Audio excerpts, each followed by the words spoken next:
Alright, it's time to take a look at where I flew in May. And so I started out the month with this nice little 4-day pairing here. This one was a lot of flying, so we did Calgary to Victoria to Calgary and finished off in Kelowna on day 1.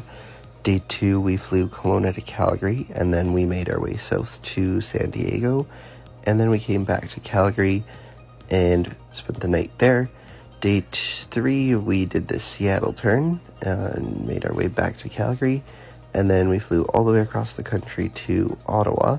We ended up a little bit delayed, so we were on absolute min rest. And so the next day we flew back to Winnipeg. That was where that pairing ended. Our next pairing, we did Calgary to Vancouver, back to Calgary, and then finished off day 1 in Kelowna. Day number 2, we flew back to Calgary, and then we did this Vancouver turn again and spent the night in Calgary. Day number 3, we went up and did a charter to Firebag and back to Calgary.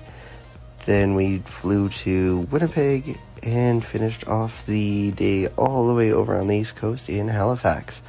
And then the next day we operated back to Winnipeg, and that was how that pairing ended.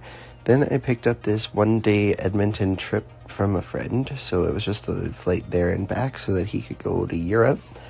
Then my next pairing, we went to Toronto, spent the night there, and then day 2 flew to Calgary and then finished off in Ottawa. Had a full extra day off in Ottawa before flying to Toronto, and then over to Edmonton, and then we finished off in Saskatoon for the night. And then the next day we operated to Calgary, and then we bounced back and forth between Winnipeg and Calgary a couple times here. And so that was a long day, but it was a really fun crew, and that was where the pairing ended here in Winnipeg. And then my next pairing I picked up, spent the night in Toronto, and then the next day operated down to Veradero, came back to Montreal, and that's where I finished the month for my birthday.